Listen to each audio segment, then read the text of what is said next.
Kenapa Tuhan menginginkan Anda keluar? Keluarlah engkau dari Babel. Amin. Keluarlah engkau dari Babel, supaya Anda menerima pendamaianmu. Amin. Saya baca dari ayat 29, Yohanes 1.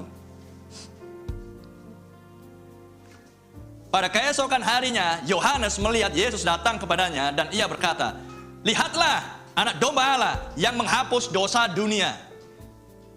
Amin. Siapakah yang dimaksudkan? Yesus Kristus, sang anak domba itu. Dan dia bukan anak domba binatang, dialah anak domba Allah. Haleluya. Dialah yang akan menjadi korban penghapus dosa di masa tersebut. Dan Yohanes mengenali oknum yang di depan dia. Mata keduanya saling bertatapan. Dan Yohanes memandang dan Yohanes tahu bahwa inilah anak domba Allah yang menghapus dosa dunia. Amin. Yohanes mengenali itu. Dan pelayanan Yohanes di akhir zaman terulang lagi dengan pelayanan Brother Branham. Malaikat yang ketujuh, utusan itu berkata, "Lihatlah anak domba Allah yang menghapus dosa dunia." Bukan lihatlah metodisku, lihatlah baptisku, lihatlah pentakostaku, tetapi adalah lihatlah firman anak Allah itu, anak domba Allah yang menghapus dosa dunia. Amin. Inilah pesan malaikat yang ketujuh. Inilah pesan yang keluar dari mulut Brother Branham. Apa yang diucapkan oleh Yohanes Pembaptis di zaman kedatangan Tuhan yang pertama terulang kembali di akhir zaman. Sehingga Anda membaca Yohanes 1 ayat 29 bukanlah sejarah saja, tapi sejarah diangkat menjadi hari ini. Amin. Dan pelayanan Brother Branham sudah berlalu. Tetapi pelayanan itu bersuara dan berteriak dengan perkataan yang sama. Malaikat yang ketujuh utusan berkata, "Lihatlah anak domba Allah yang menghapus dosa dunia." Oh, brother. Bagi gerejawi hal ini berlebihan. Karena konsep gerejawi, seseorang menerima Yesus Kristus sebagai Tuhan dan Juru Selamatnya, maka berarti dia sudah diampuni dosanya. Paham? Apakah benar demikian? Di satu sisi benar, di sisi yang lain tidak benar. Anda bisa melihat pesan dari malaikat yang ketujuh utusan berkata, "Lihatlah anak domba Allah yang menghapus dosa dunia." Haleluya. Karena bagi orang gerejawi menerima Yesus berarti dia sudah diampuni dosanya. Berarti dengan kata lain, dia bukan orang berdosa. Pikiran dia. Paham? Hal yang sama ketika Yohanes Pembaptis berteriak, "Lihatlah anak domba Allah yang menghapus dosa dunia." Bagi orang Farisi dan Saduki, mereka sudah aman-aman. Mereka sudah oke. Mereka tidak merasa bahwa mereka adalah berdosa. Tidak. Karena mereka menuruti semua perkataan nabi mereka yang adalah Musa. Mereka semua mengklaim bahwa mereka adalah keturunan Abraham. Dan secara jasmani itu benar. Seperti tadi yang saya katakan. Bagi gerejawi, satu sisi benar, di sisi yang lain salah. Tuhan tidak menghendaki ada kesalahan apapun. Tuhan menghendaki kebenaran yang absolut, yang mutlak. Amin. Di satu sisi, Farisi dan Saduki memiliki statement benar. Kami adalah murid Musa. Kami adalah keturunan Abraham. Betul. Secara jasmani memang mereka keturunan Abraham. Tapi keturunan jasmani Abraham inilah juga yang menyalibkan keturunan tunggal Abraham yang adalah Mesias. Amin. Jadi yang menyalibkan Mesias adalah sesama keturunan Abraham. Bisa nangkap? Yang jasmani menyalibkan yang spiritual. Kalau saya bawa itu ke sini, apakah konsep yang sama? Kalau saya bawa itu ke zaman ini, apakah konsep yang sama? Karena Abraham dan Branham paralel. Amin. Yang keturunan jasmani Branham, seperti apa jasmaninya, brother? Intelektual. Mengklaim dirinya adalah pengikut pesan, tapi intelektual. Amin. Itulah yang juga akan menganiaya yang spiritual. Haleluya. Amin. Oh, brother, terlalu keraskah pernyataan itu? Saya pikir tidak. Kalau Anda mengerti konsep. Itulah sebabnya Anda baca di Yohanes 1 ayat 29. "Lihatlah anak domba Allah yang menghapus dosa dunia." Dan sekarang Nabi mengucapkan dan perkataan yang sama. Malaikat yang ketujuh utusan itu, utusan di akhir zaman, Elia itu berteriak dengan ucapan yang sama. "Lihatlah anak domba Allah yang menghapus dosa dunia."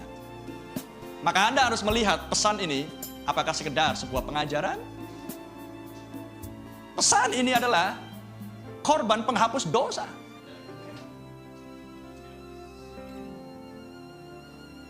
Halo?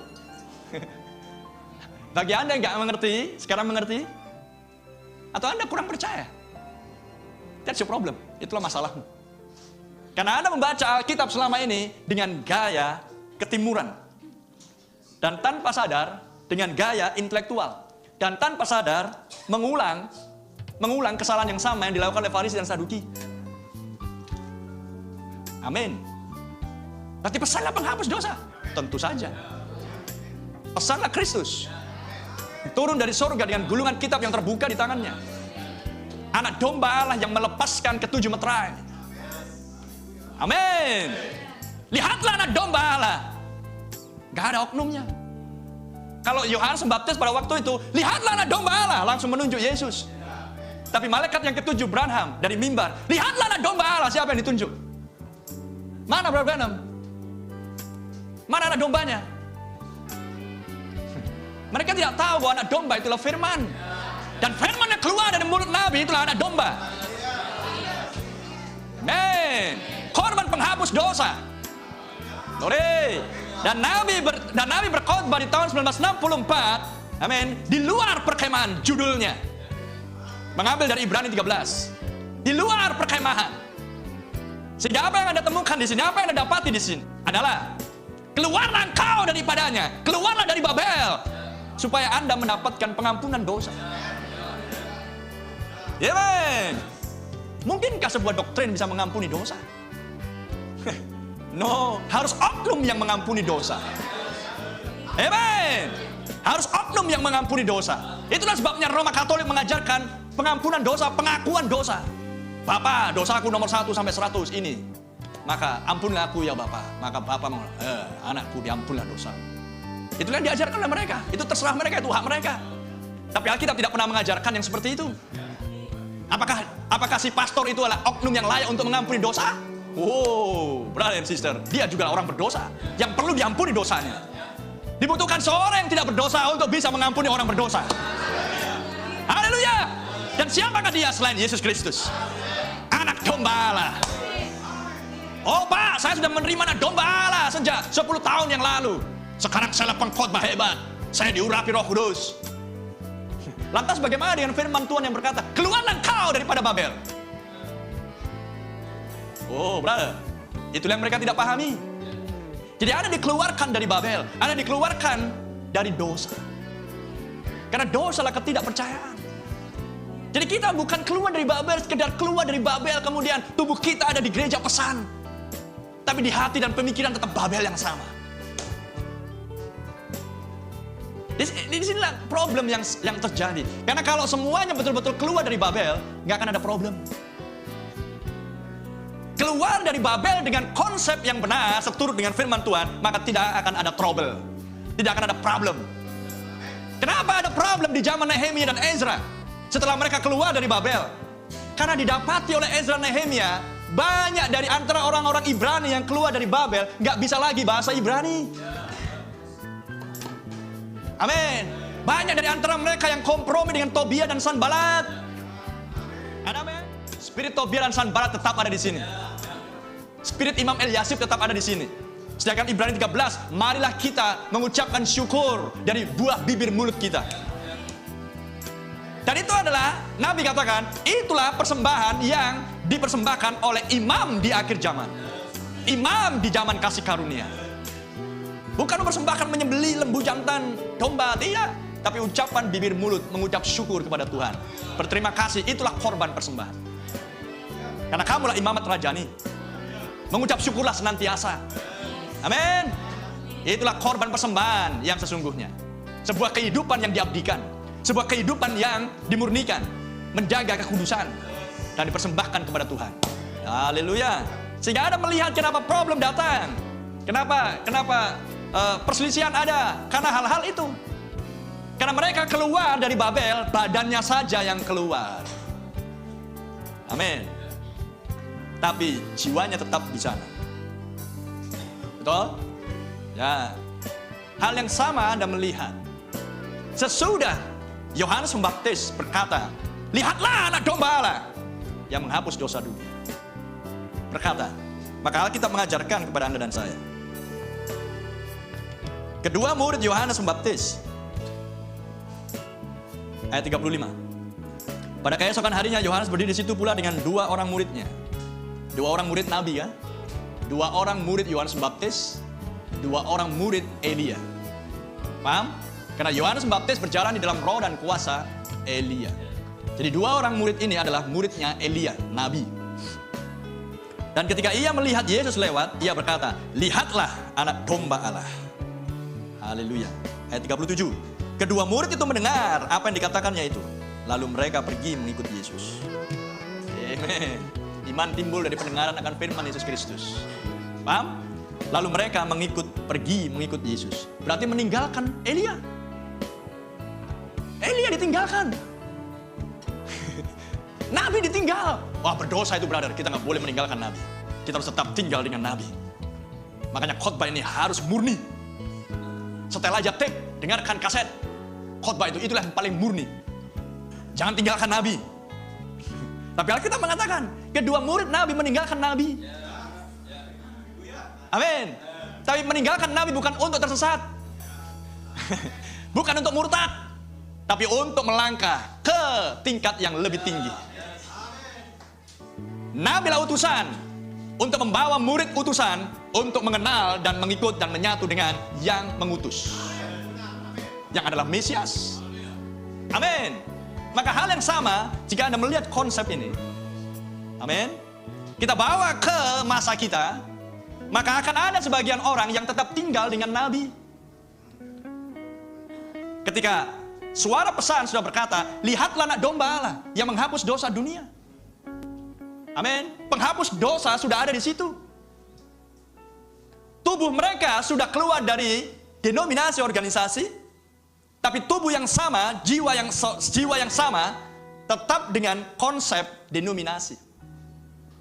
Karena dengan tetap tinggal bersama dengan Yohanes Pembaptis, sesudah pesan Nabi ini berkata, lihatlah anak domba Allah yang menghapus dosa dunia.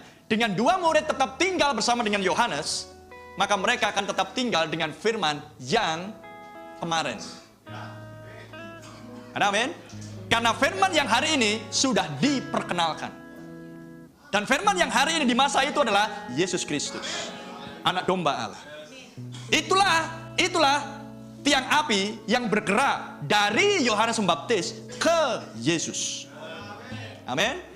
Dan 2 murid Yohanes harus keluar dari perkemahan Nabi kepada Mesias.